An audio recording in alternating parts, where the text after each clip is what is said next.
What's good, everybody? I'm back.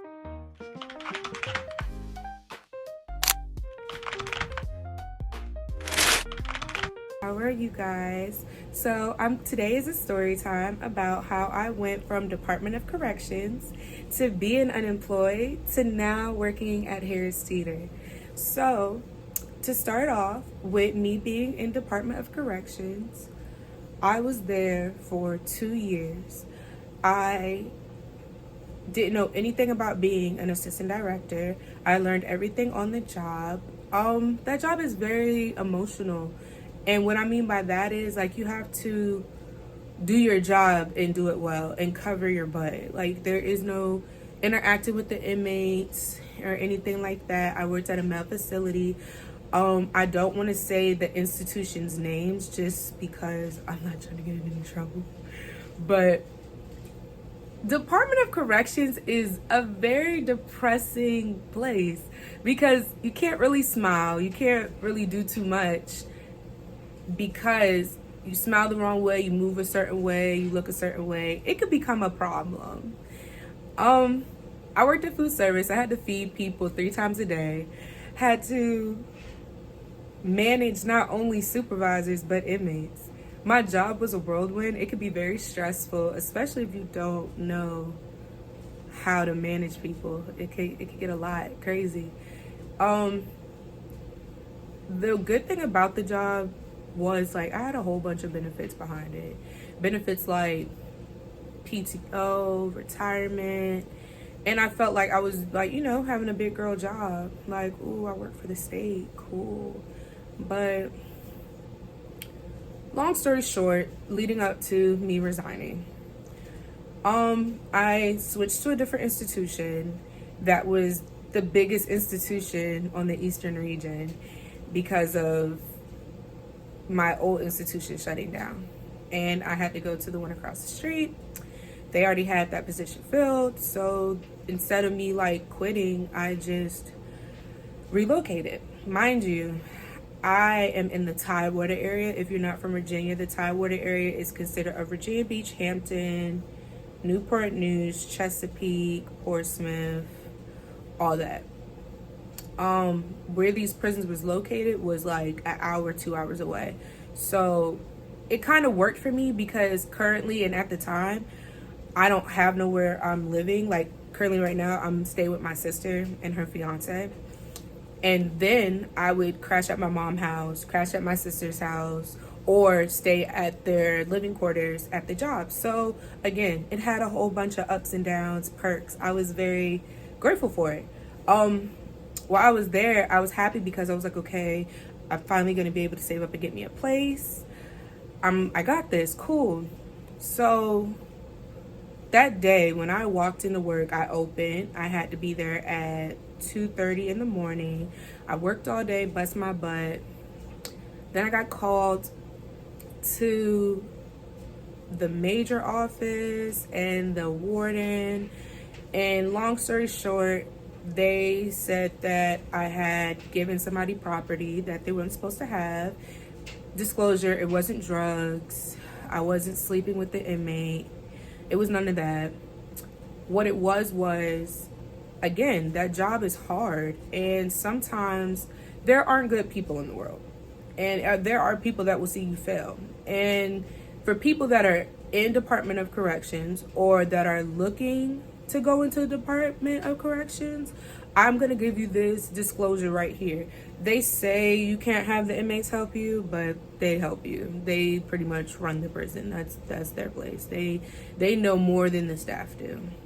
So me being at a new prison, there was a selective inmate that was helping me out. So I gave him a planner, and I know I was wrong. I shouldn't have gave him it, but he was helping me. There were such things in the planner that I did not and was not aware that was in there. Long story short, they considered that fraternizing. If you don't know what fraternizing is, when people think of fraternizing, they think of kissing or being physically inappropriate. No. Fraternizing could be anything. Fraternizing could be giving them stuff that is not authorized in DOC. Yes, am I aware of that? Yes. Did I think it was right? No, it wasn't right. Did I care? No, because again, I'm not going to throw no names out there, but there are people in DOC that would allow inmates to fondle with the money, as in working. Let me say it like this, so I'm not putting too much of people's business out there.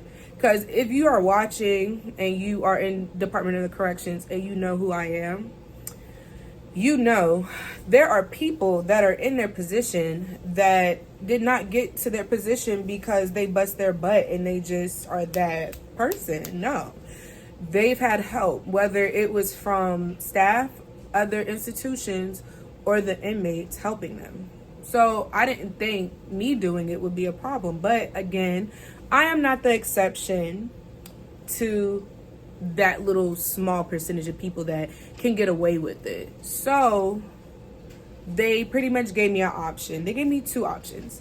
They had a meeting. They said that I can either resign and be possibly able and eligible to still work in Department of Corrections, or I could go through a trial and get pretty much like have this little board pretty much go over like everything.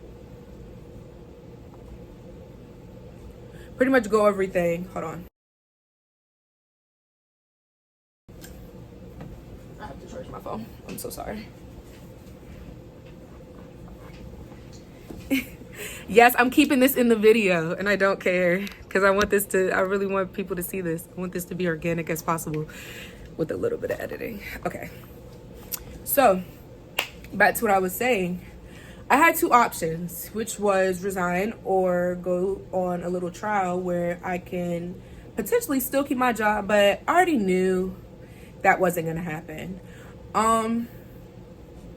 I think it was a coincidence that all of that played out the way it did, because I will never forget this day. I was closing because one of my supervisors, like me as a manager, I care about my staff.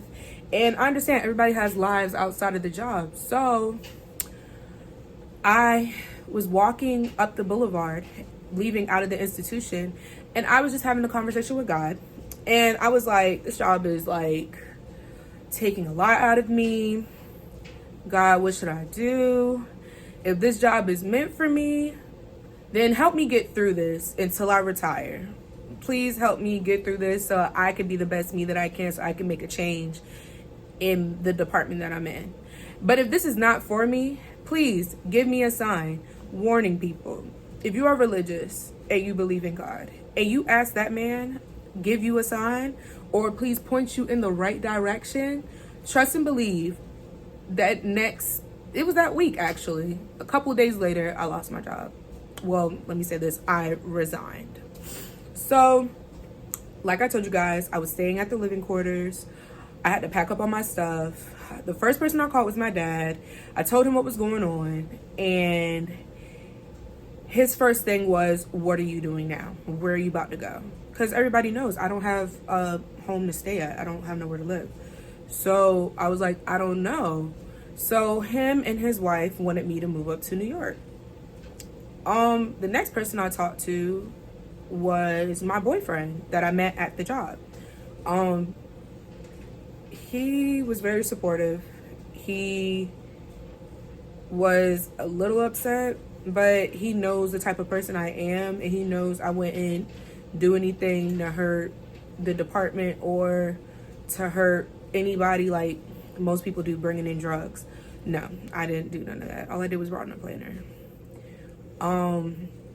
He wanted me to stay here and rock it out despite everything, and he just supported me. And he was like, he's gonna be there with me and help me out.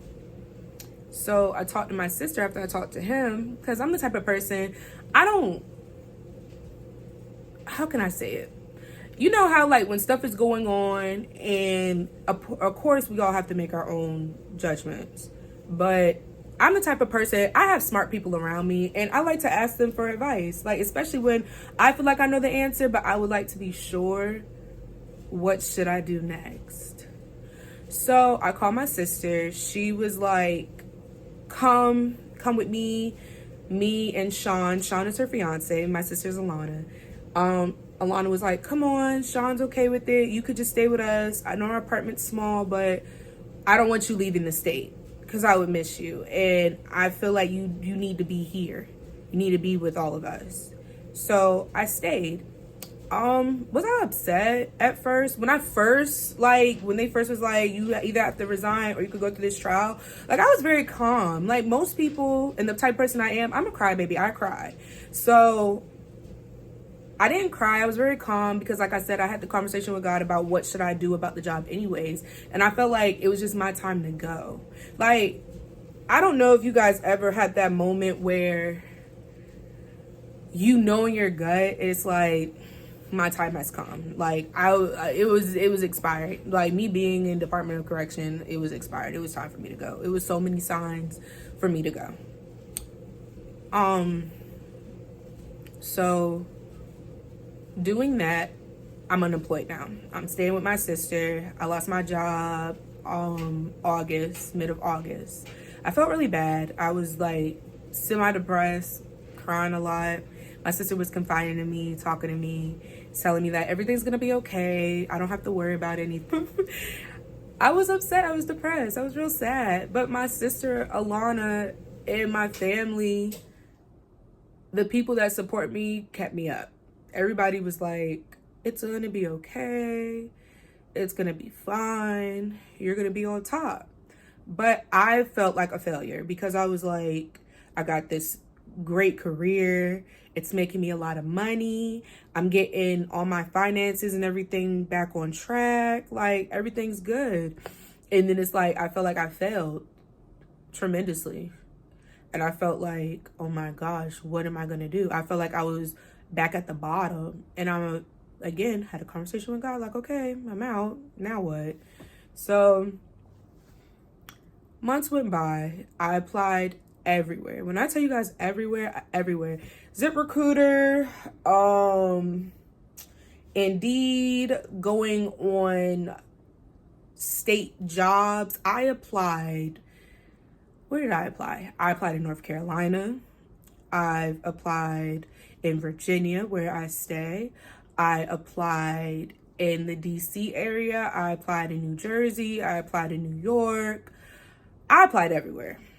When I say everywhere, nobody was hitting me up.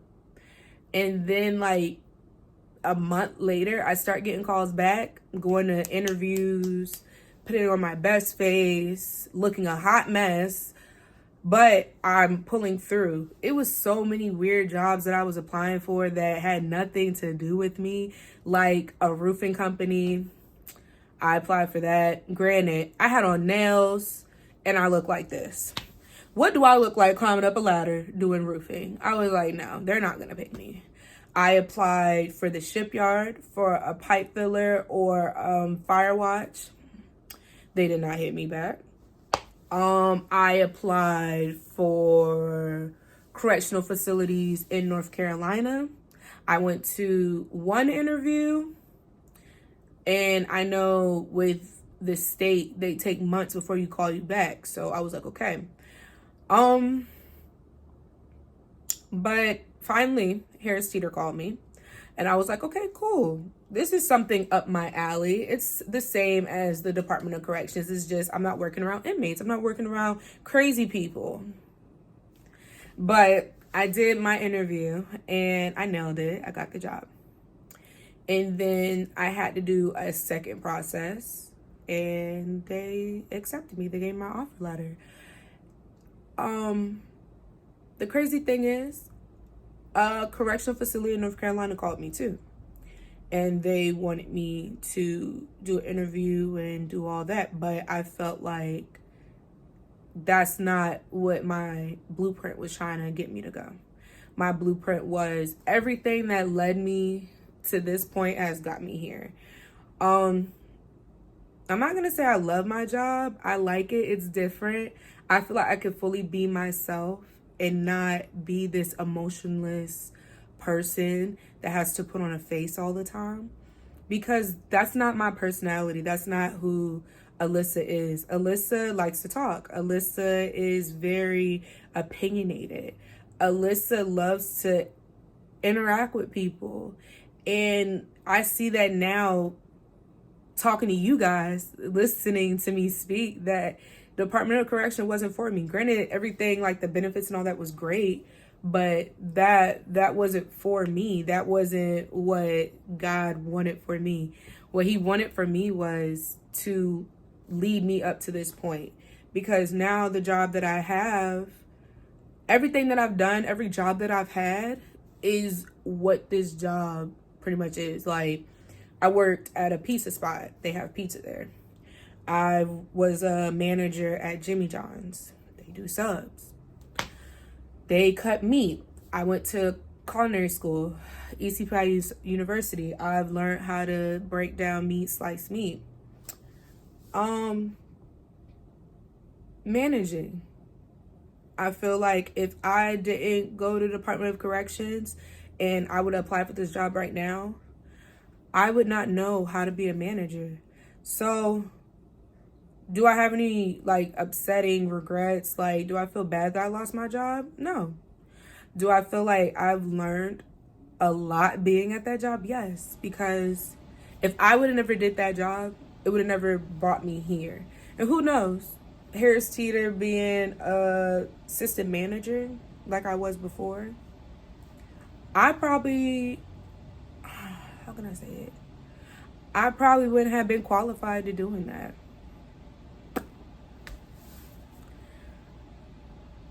I could honestly say those jobs built me to being the professional that I am. Those jobs helped me. And this is helping me too, because I never thought about doing YouTube. If I was in Department of Corrections, some people can do it. I can't. I wouldn't had no time. I didn't have no personal life being in Department of Corrections, because that is a 24-hour job. That's 24 hours.